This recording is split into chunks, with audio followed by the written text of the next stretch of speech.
Selamat malam Bapak Ibu serta saudara-saudari sekalian. Marilah sebelum kita mengakhiri aktivitas kita di hari ini, kita baca firman Tuhan yang diambil dari Matius 5. Matius 5 ayatnya yang pertama hingga ke-12. Matius 5 ayat pertama hingga ke-12, demikian bunyi firman Tuhan. Ketika Yesus melihat orang banyak itu, naiklah ia ke atas bukit, dan setelah ia duduk, datanglah murid-muridnya kepadanya. Maka Yesus pun mulai berbicara dan mengajar mereka, katanya, "Berbahagialah orang yang miskin di hadapan Allah, karena merekalah yang mempunyai kerajaan sorga. Berbahagialah orang yang berduka cita, karena mereka akan dihibur. Berbahagialah orang yang lemah lembut, karena mereka akan memiliki bumi. Berbahagialah orang yang lapar dan haus akan kebenaran, karena mereka akan dipuaskan. Berbahagialah orang yang murah hatinya, karena mereka akan beroleh kemurahan. Berbahagialah orang yang suci hatinya, karena mereka akan melihat Allah. Berbahagialah orang yang membawa damai, karena mereka akan disebut anak-anak Allah. Berbahagialah orang yang dianiaya oleh sebab kebenaran, karena merekalah yang mempunyai kerajaan sorga. Berbahagialah kamu, jika karena aku kamu dicela dan dianiaya, dan kepadamu difitnahkan segala yang jahat.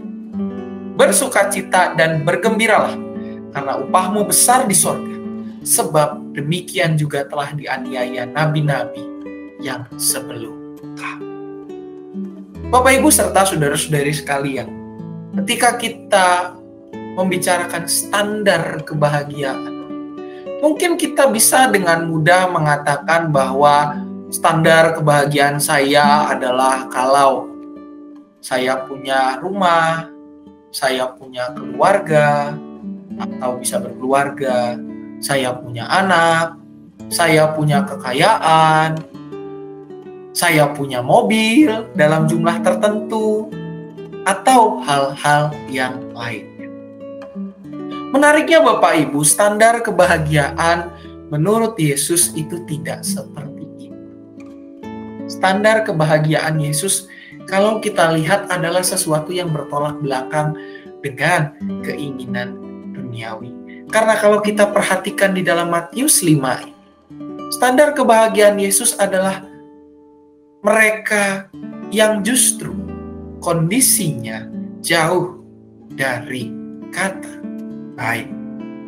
Orang yang miskin di hadapan Allah, orang yang berduka cita, lemah lembut, lapar dan haus akan kebenaran, murah hatinya, suci hatinya, membawa damai, bahkan dianiaya oleh sebab kebenaran.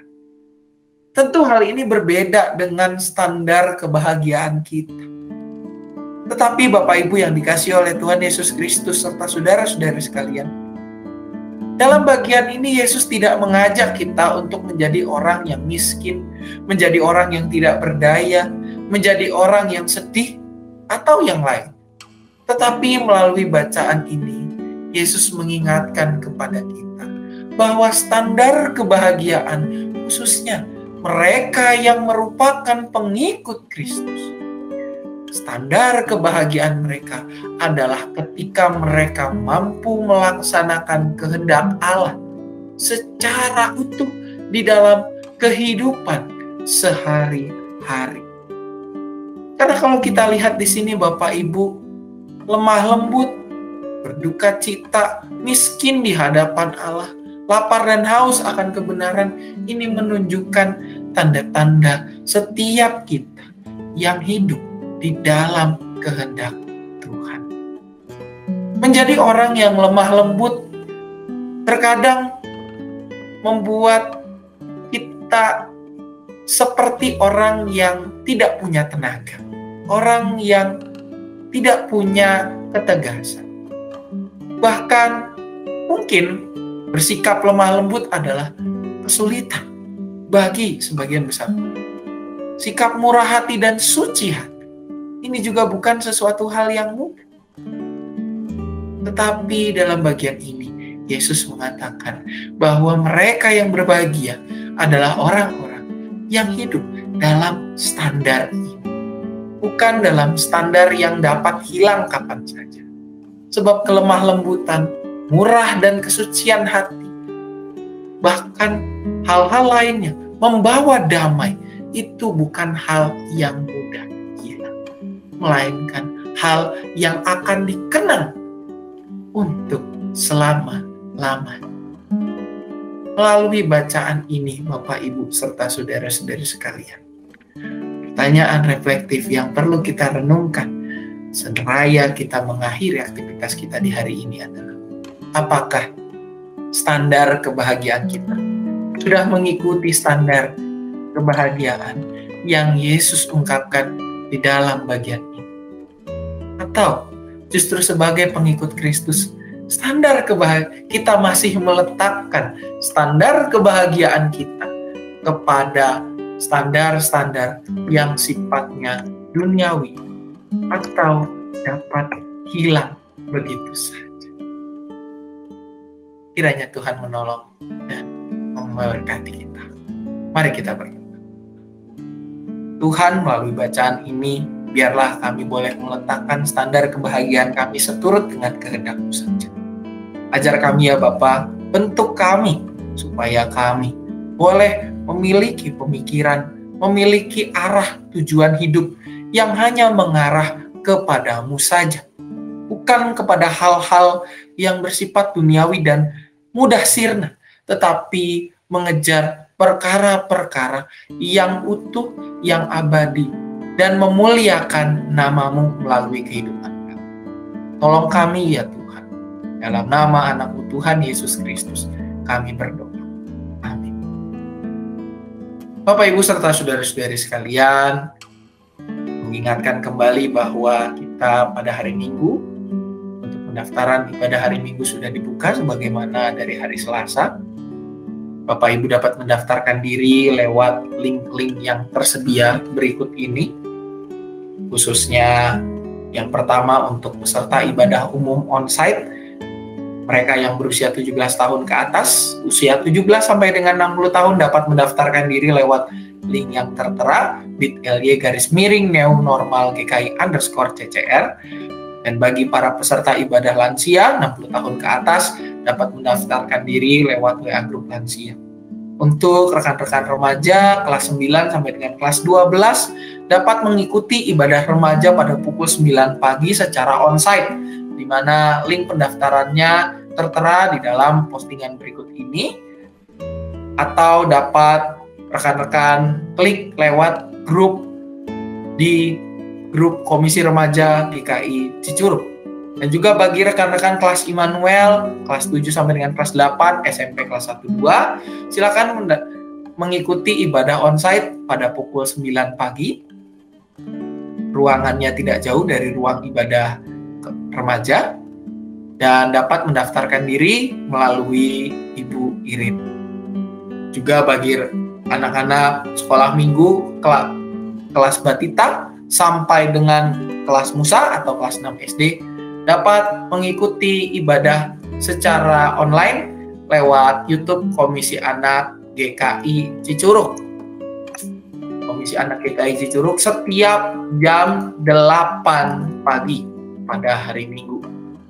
Dapat Bapak Ibu ikuti karena di channel tersebut, karena banyak sekali aktivitas-aktivitas, kegiatan-kegiatan, informasi kegiatan untuk sekolah minggu dari anak batita sampai dengan kelas 6 SD.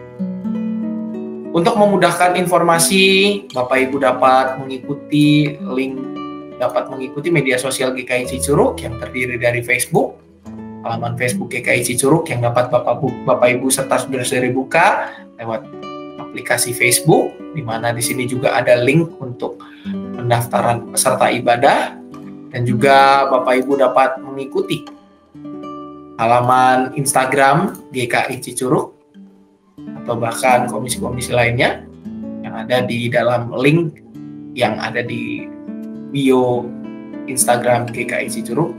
Dan juga Bapak Ibu serta saudara-saudari sekalian dapat mengakses tayangan ibadah GKI Cicurug lewat YouTube channel GKI Cicurug yang dapat Bapak Ibu search di situs YouTube yang tampilannya seperti ini, bukan tampilan yang lain.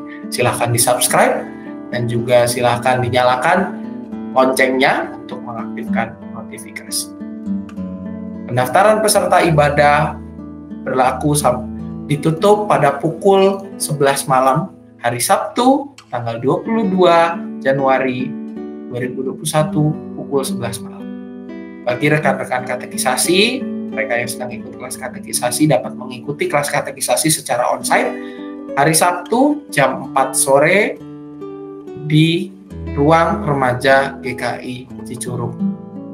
Dan marilah Bapak Ibu, kita mengarahkan diri kita serta anak-anak kita atau cucu-cucu kita untuk boleh beribadah sesuai dengan tahapan usia mereka masing-masing melalui kegiatan ibadah yang diselenggarakan oleh GKI Cicurug secara online maupun di gereja. Selamat malam, Tuhan Yesus memberkati.